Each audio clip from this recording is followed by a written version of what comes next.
यहाँ पे 8 नंबर का क्वेश्चन बोल रहा है क्या? 8 नंबर का क्वेश्चन है, 8 नंबर का क्वेश्चन, यदि ए और बी क्रमशः इतना और इतना हो।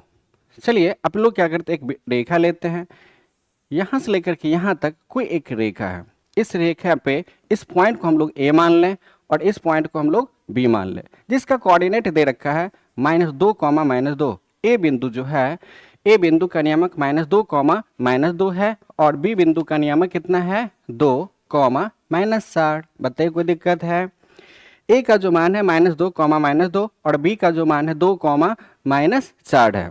तो बिंदु P के निर्देशांक ज्ञात कीजिए। अपन लोगों को इस पर कोई एक बिंदु हम मान लेते हैं कि यहाँ पर कोई एक बिंदु P है, जिसका कोऑर्डिनेट अर्थात निर्देशांक हम लोगों से पूछा जा रहा है, निकालिए क्या होगा। चलिए इसके निर्देशांक को अपने लोग x और y मान लेते हैं, ज्ञात कीजिए, ताकि ATQ अकॉर्डिंग टू क्वेश्चन अर्थात प्रश्न से कह क्या रहा है? कह रहा है कि AP बराबर है 3/7 AB। यहाँ पर AP बराबर है 3/7 AB के। AP बराबर है 3/7 AB के। तो बताइए, क्या हम लोग एक काम कर सकते हैं? यहाँ पर AP बट्टा AB बराबर होगा 3/7। अब देखिए, एपी को हम लोग ऐसे ही रहने दिए, ए बी गुना में था, इधर आया तो भाग में हो गया, मतलब एपी बट्टा ए बी बराबर 3 बट्टा कितना होगा? तो 7 होगा जी। अब देखिए, एपी का जो मान है वह कितना है? 3 है और ए बी का जो मान है वो कितना है? 7 है। एपी मतलब लेकर यहां से लेकर के यहां तक की जो दूरी है वह दूरी कितना है? तो 7 है। और ए बी यहां से लेकर के यहां तक की जो दूरी है वो टोटल दूरी 7 है। अब आप बताइए, यहाँ से लेकर के यहाँ तक की दूरी 3 है और यहाँ से लेकर के यहाँ तक की दूरी 7 है, तो यहाँ से लेकर के यहाँ तक की दूरी कितना होगा? तो 4 होगा। कैसे होगा? तो चलिए हम यहाँ पे साइड पे करके दिखा देते हैं। यहाँ पर ए बी जो है, ए बी कितना है बाबू? तो ए बी 7 है। इसके बाद यहाँ पर ए पी कितना है बाबू? एपी हमारा 3 है। हमसे पूछा जा रहा है कि पीबी पहले पता करना है चाहे बीपी पता करना है। तो चलिए पीबी क्या होगा? A B minus A P. तो ए बी का मान 7 है, 7 - 3 बराबर कितना होगा? 4। मतलब पीबी का जो मान निकला वो कितना निकला? तो 4 निकला है जी। तो बताइए ये कितना निकल गया? 4 निकल गया।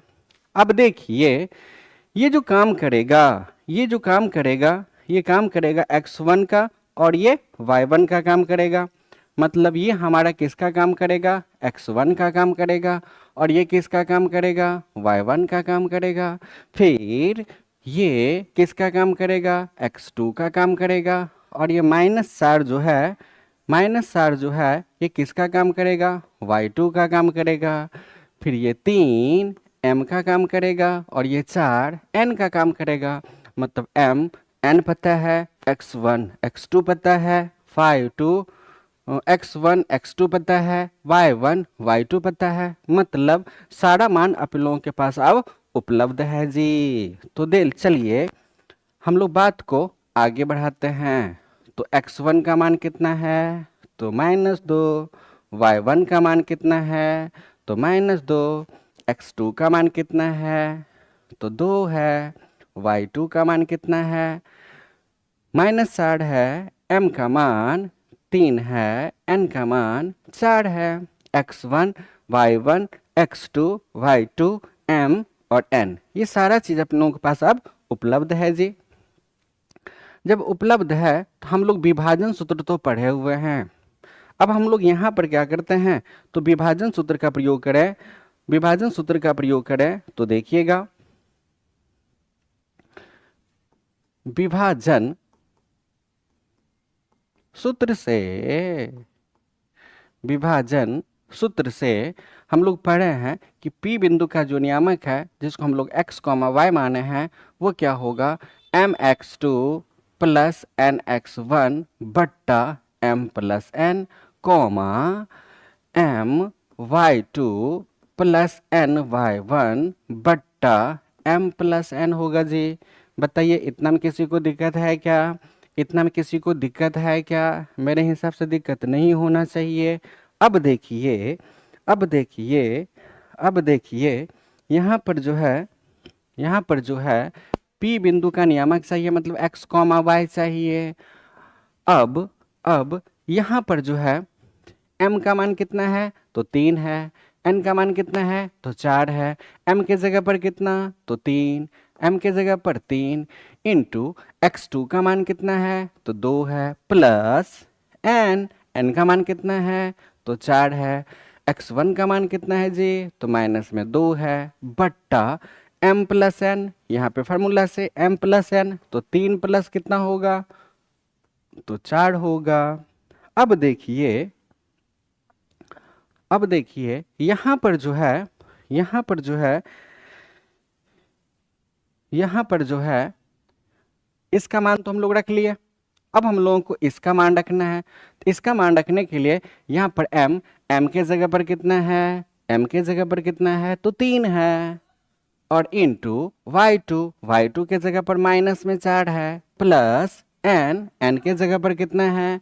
तो 4 है, इंटू y1 के जगह पर कितना है? तो -2 है, बट्टा m प्लस n, तो 3 प्लस 4। बताइए इतना में किसी को दिक्कत है क्या? दिक्कत है तो कमेंट में आप बता सकते हैं। तो चलिए यहाँ पर p x कॉमा वाई बराबर होगा 3 दूना 6 माइनस 4 दूनी 8 बट्टा 4 और 3 कितना होगा बाबू? 7 होगा जी। माइनस में 4 तिया कितना? तो 12 होगा, और माइनस में 4 दूनी 8 बट्टा 4 और 3 कितना होगा? तो 7 होगा।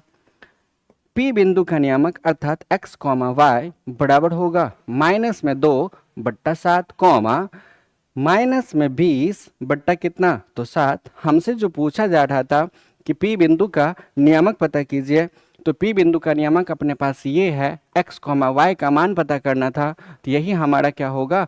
x का मान होगा, और ये किसका मान होगा?